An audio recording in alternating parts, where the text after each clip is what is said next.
It began with a single steel fence post, driven into the ground where it absolutely did not belong.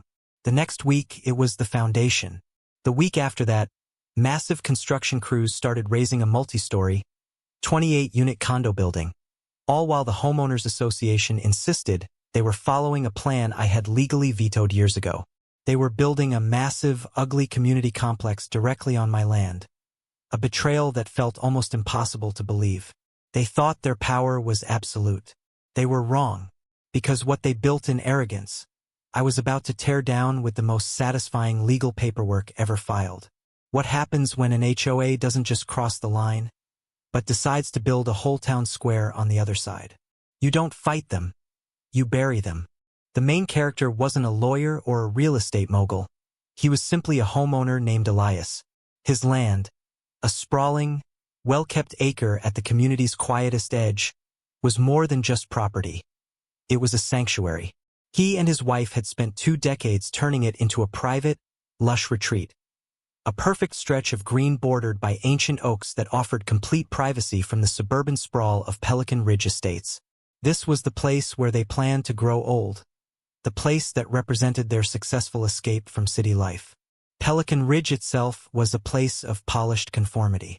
Every lawn was a precise shade of green, every mailbox identical, and every house a monument to muted, expensive taste.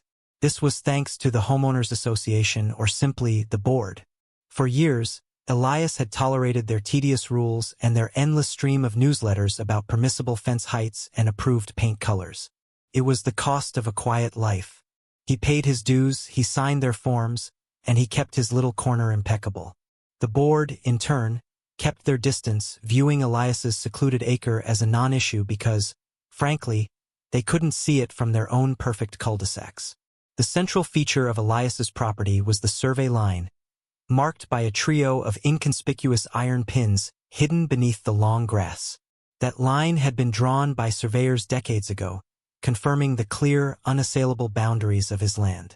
It was this simple, legal line that formed the bedrock of Elias's privacy and peace. But the winds of change were blowing through Pelican Ridge. A new, hyper-aggressive development subcommittee had taken over the board, led by a man named Victor, whose only passion seemed to be maximizing density and profit. Victor saw Elias's quiet, untouched acre not as a sanctuary, but as wasted potential. He saw it as prime real estate, positioned perfectly for a high-value community expansion. The main character wasn't a lawyer or a real estate mogul. He was simply a homeowner named Elias. His land, a sprawling, well-kept acre at the community's quietest edge, was more than just property. It was a sanctuary. He and his wife had spent 2 decades turning it into a private, lush retreat. A perfect stretch of green bordered by ancient oaks that offered complete privacy from the suburban sprawl of Pelican Ridge Estates. This was the place where they planned to grow old, the place that represented their successful escape from city life. Pelican Ridge itself was a place of polished conformity. Every lawn was a precise shade of green, every mailbox identical, and every house a monument to muted, expensive taste. This was thanks to the Homeowners Association, or simply the board. For years, Elias had tolerated their tedious rules and their endless stream of newsletters about permissible fence heights and approved paint colors. It was the cost of a quiet life. He paid his dues, he signed their forms, and he kept his little corner impeccable. The board, in turn, kept their distance, viewing Elias's secluded acre as a non-issue because, frankly, they couldn't see it from their own perfect cul-de-sacs. The central feature of Elias's property was the survey line, marked by a trio of inconspicuous iron pins hidden beneath the long grass. That line had been drawn by surveyors decades ago, confirming the clear, unassailable boundaries of his land. It was this simple, legal line that formed the bedrock of Elias's privacy and peace. But the winds of change were blowing through Pelican Ridge. A new, hyper-aggressive development subcommittee had taken over the board, led by a man named Victor, whose only passion seemed to be maximizing density and profit. Victor saw Elias's quiet, untouched acre not as a sanctuary, but as wasted potential. He saw it as prime real estate, positioned perfectly for a high-value community expansion. The initial intrusion of the surveyors was quickly dismissed by Elias as a mistake, a minor clerical error that could be fixed with a simple phone call. He was wrong. The phone calls went unanswered, and the polite emails were met with boilerplate responses from the HOA's secretary, claiming all their actions were duly authorized. This passive resistance was the first wave of psychological warfare. Not an outright threat, but an unsettling silence that masked a deep-seated contempt for his property rights. The real escalation began with the arrival of the first heavy machine. It wasn't a bulldozer, but a simple excavator, small enough to feel like a probing insult. It appeared one Monday morning, parked just 10 feet past his property line, or rather where the HOA claimed his property line now was. The crew, wearing neon vests and an air of complete indifference, had already started clearing brush, tearing out the natural undergrowth that had provided the boundary's visual and acoustic buffer. Elias rushed out, armed with his decades-old, but legally certified survey map. He confronted the foreman, an immovable figure with a laminated clipboard. The foreman simply pointed to a newly hammered stake, painted bright orange, placed 300 feet inside Elias's woods. "New survey, sir. HOA approved. You need to speak to the board." The cold, immediate finality of the statement was a punch to the gut. This wasn't a mistake. It was a land grab, executed with the full, arrogant backing of the neighborhood government. Elias's reaction was a furious scramble. He filed formal complaints, sent certified letters, and even showed up unannounced at the HOA office, only to be met by Victor, the new subcommittee head, who offered an unnerving smile and a condescending handshake. Victor spoke in the language of community progress, using phrases like improving density and maximizing asset value. He explained, with infuriating calmness, that a recent comprehensive survey had revealed a discrepancy. "A small boundary issue, Elias. We're simply correcting the outdated lines to accommodate the new development." He presented a document that looked official, plastered with seals and signatures. A purported new plat map that carved a massive, sweeping crescent out of Elias's rear acreage. The audacity of it was breathtaking. This was no small discrepancy. It was the seizure of nearly half his quiet, private domain, the very part that ensured his seclusion. Elias had a copy of the original deed and survey locked in a safe deposit box, documents dating back to the community's founding. But Victor dismissed them with a wave of his hand, saying, "Those old drawings are practically antiques. We're working with modern technology now." The next week, the construction accelerated. Dump trucks rumbled down the access road, and the sound of heavy machinery became the new soundtrack to Elias's life. The area they had claimed was staked out, marked for the foundation of 28 condominium units.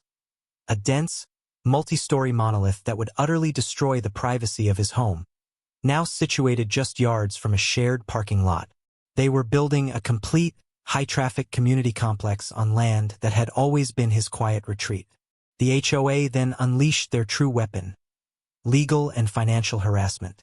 Elias received the first of a series of certified letters, not a cease and desist, but a notice of violation.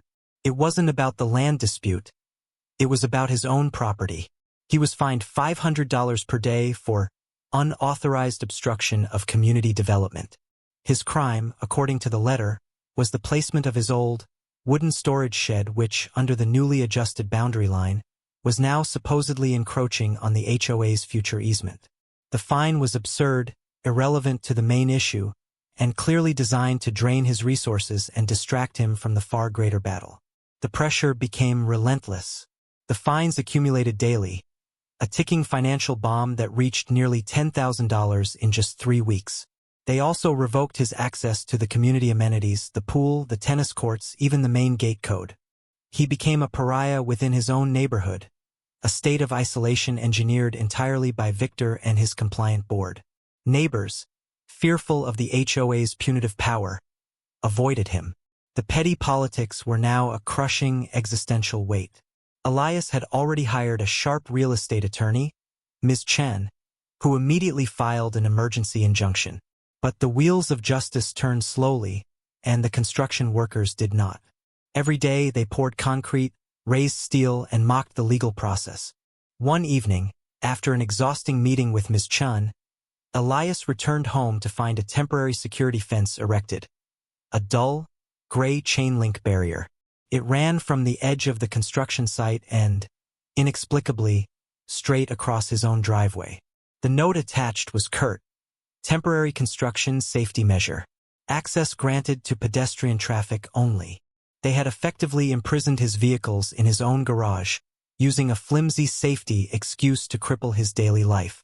The sight of that fence snapped something fundamental inside Elias. The initial shock and panic curdled into a cold, hard resolve. He realized Victor and the board weren't just exploiting a legal loophole. They were operating under the profound and arrogant belief that their power was absolute and unquestionable. They were betting that Elias would either run out of money or succumb to the psychological toll of being permanently excluded and fined into submission. But Elias had one final card to play, a piece of knowledge he hadn't yet shared with Ms. Chun, one he had been holding onto since the first surveyors had showed up. It wasn't about the new plat map. It was about the old one. He remembered a detail from the original purchase 30 years prior. A specific, highly restrictive covenant that was written not into the HOA's rulebook, but into his original deed. It was a clause, agreed upon by the community's initial developer, that guaranteed a perpetual, non-transferable 100-foot setback from his main residence, effectively barring any future construction, community or otherwise, within that zone. It was the bedrock of his peace, and the board, in their rush to rubber-stamp Victor's aggressive development plan, had clearly never read his specific individual deed. He dug out the old deed, the yellowed, brittle paper that Victor had called an antique, and laid it on his kitchen table next to the current, towering HOA violation fine notice, a fine they demanded he pay by Friday. He stared at the documents, the contrast between the HOA's ephemeral power and his unassailable legal right a blinding clarity. The construction was now well underway. The first floor of the massive condo complex was nearing completion. But the deeper they dug their foundations, the higher they built their illegal walls, the more devastating their eventual fall would be. Elias knew the injunction was coming, but he didn't want a court order to stop the building. He wanted something far more final. He was playing a long game now, letting them commit fully to their catastrophic mistake. He picked up the phone to call Ms. Chun, the fine notice lying beneath his hand. He wasn't calling to pay the fine, or even to complain about the fence across his driveway. He was calling to instruct his lawyer to prepare not just a defense, but an offensive legal nuclear option, a strategy that would turn their massive, nearly completed condo complex into the world's most expensive pile of debris. The HOA thought they were building their future. Elias knew they were just raising the target. The day the construction crew started the roof trusses was the day Elias's lawyer, Ms. Chun, initiated the final phase. The nearly complete 28-unit condo building stood like a colossal, concrete monument to the HOA's hubris. They had poured millions into the foundation and structure, confident that Elias's old deed was powerless against their political maneuvering and expensive legal team. The structure loomed over Elias's quiet home, its blank windows staring down like cold, indifferent eyes. The HOA, basking in what they believed was a guaranteed victory, had called for an emergency public meeting. Victor, the subcommittee head, wanted a ceremonial vote to officially ratify the adjusted property lines, securing the land permanently and officially clearing their books of Elias's absurdly large, unpaid fines. It was intended to be Elias's public execution, a final, humiliating display of the board's untouchable authority. The meeting was held in the Pelican Ridge Clubhouse ballroom. Every seat was filled. The room buzzed with nervous energy, with some neighbors shooting Elias fearful, pitying glances, while others, aligned with Victor's vision of progress, offered him smirks of superiority. Victor stood at the podium, a picture of smug confidence in his navy blazer, delivering a speech about necessary community sacrifice and the triumph of the common good over individual obstruction. He pointedly mentioned the nearly $20,000 in accumulating fines Elias now owed, presenting the figure as a burden the community was forced to shoulder. Victor called the vote. The hands of the board members went up in predictable lockstep fashion. The ratification of the land grab was unanimous. Victor slammed his gavel down, a sound of final administrative victory. He then turned to Elias, who was seated quietly in the back row, and delivered the ultimate verbal spike.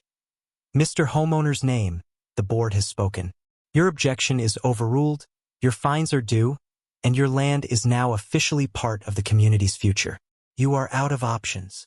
It was then that Elias rose, slowly, deliberately. The room fell silent. He did not yell or plead.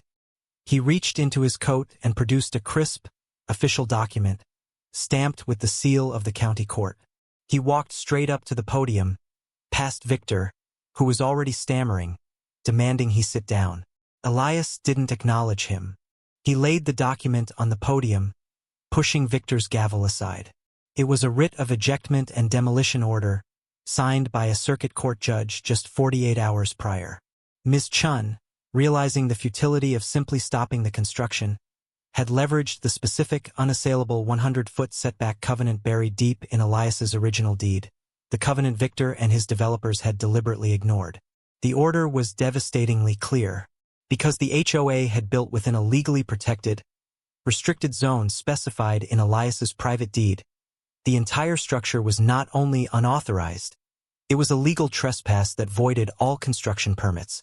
The court had bypassed the slow injunction process and issued an immediate, irrevocable order granting Elias the right to restore his property to its original state.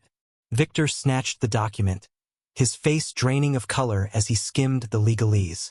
He let out a strangled, panicked cry. This is void. This is an ancient clause. It's a trick. We have the permits. Elias leaned into the microphone, his voice cutting across the panicked murmurs that had begun to sweep the room. He spoke only 4 sentences, but they were the death sentence for the HOA's massive project.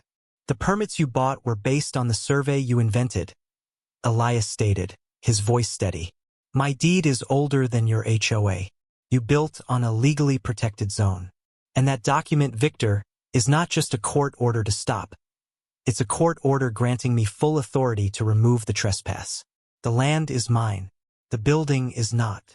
Victor turned, stammering a desperate order to one of his board members. Call the lawyers. Stop the crew. Immediately. But it was already too late. At that exact electric moment, the ground outside the clubhouse began to vibrate. The sound started as a deep, distant rumble, growing quickly into a heavy, metallic roar that eclipsed Victor's frantic shouting.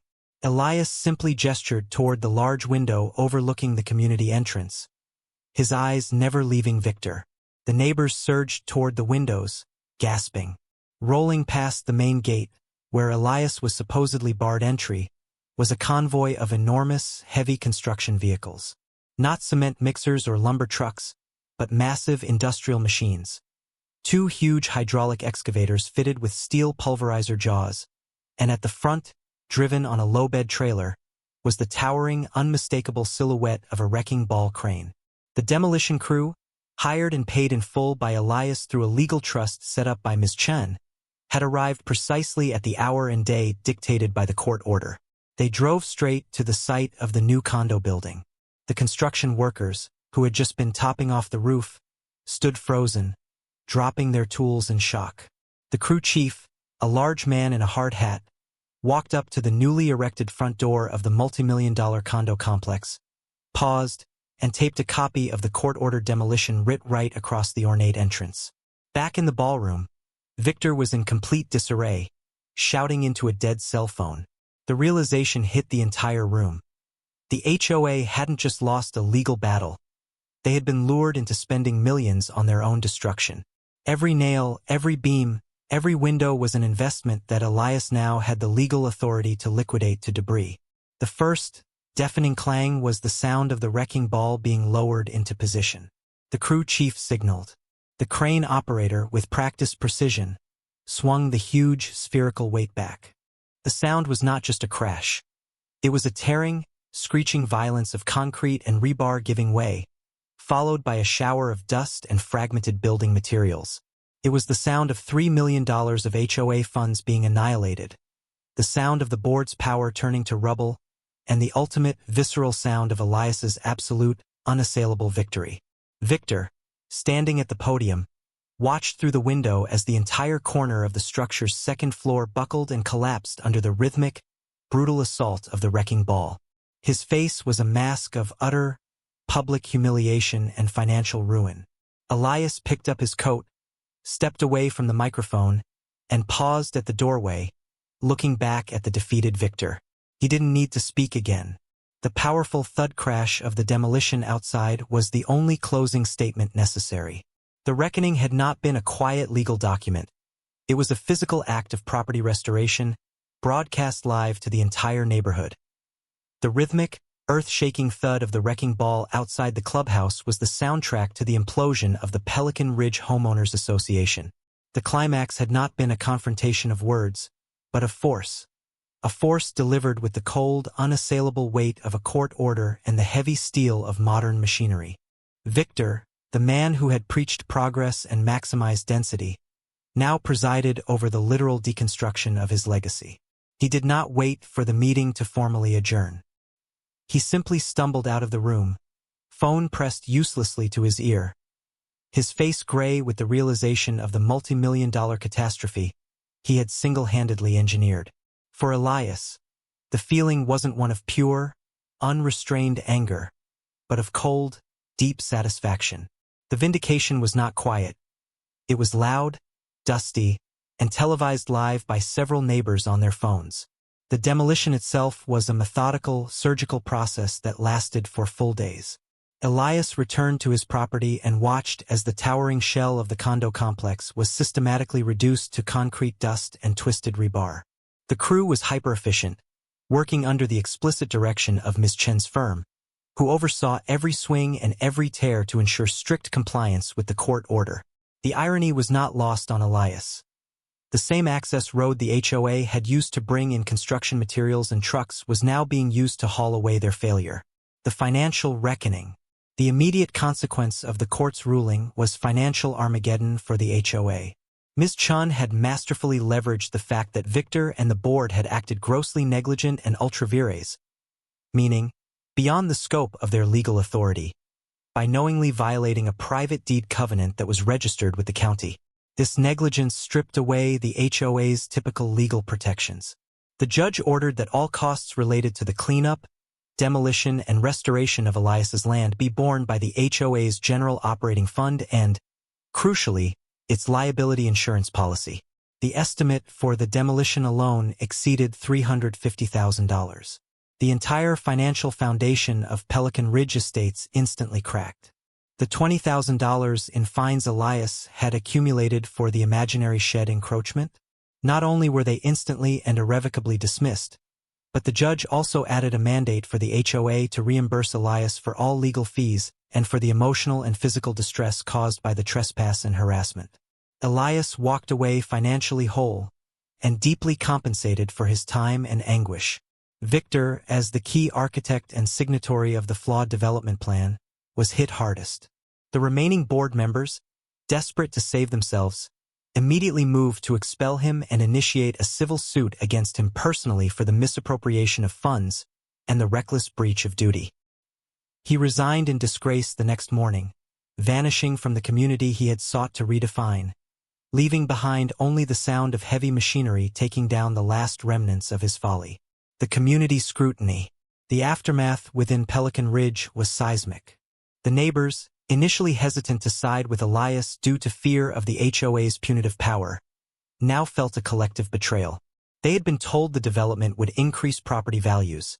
Instead, it resulted in a massive, visible hole in the ground and a special emergency assessment levied on every single homeowner to replenish the depleted reserve funds. The HOA had not only stolen land from Elias but had stolen savings from every resident. An overwhelming majority demanded a complete overhaul. The remaining board members were forced to resign under threat of recall. The subsequent election brought in a new wave of homeowners whose single shared mandate was restraint and transparency. Their first official act was to formally apologize to Elias, using community funds from the remaining, non-depleted operational budget, to install a permanent, decorative stone monument exactly on the original legitimate property line, a physical, unmoving testament to Elias's victory and the HOA's absolute defeat. The iron pins that marked the old survey were encased in granite, a permanent boundary against future ambition. Elias's land, once partially invaded, was meticulously restored. Topsoil was brought in, new trees were planted where the old growth had been ripped out, and the quiet seclusion that defined his sanctuary was slowly, painstakingly reclaimed. The silence that returned was sweeter than it had ever been, no longer the quiet of peace, but the quiet of hard-won sovereignty. The lasting consequences were profound and deeply satisfying. The 100-foot setback covenant on Elias's deed became a local legend, a terrifying cautionary tale for every future HOA board and ambitious developer in the region. It was the Elias Clause, a legal booby trap that proved that sometimes the oldest, most ignored piece of paper can hold more power than any amount of money or political maneuvering. The Pelican Ridge HOA fundamentally changed. They transitioned from an aggressive, development-focused body into a purely administrative organization, obsessed with process and adherence to the letter of the law. They learned the brutal truth, that power, when wielded without respect for basic individual rights, is brittle and easily broken. They never approved another major development project. They only issued fines for trivial, verifiable offenses, and even those were handled with extreme caution. Elias himself became an unintentional local hero. He had faced down a powerful, well-funded bureaucracy and defeated them with patience, principle, and the singular, devastating precision of a wrecking ball. The peace he now enjoyed was deeper than before, because it was protected not by apathy, but by the memory of the destruction. His message to the community, delivered not in speech but in the quiet restoration of his land, was clear: your property is sacred. Your documents matter. And the greatest weapon against arrogance isn't shouting, but the precise, surgical deployment of unassailable legal truth. They thought they could build their future on someone else's foundation. They learned that the cheapest way to start a development is also the most expensive way to finish it. Because when the petty tyrant of the neighborhood mistakes your patience for weakness, the only proportionate response is to make sure their mistake costs them everything. So what is the antique piece of paper protecting your peace right now?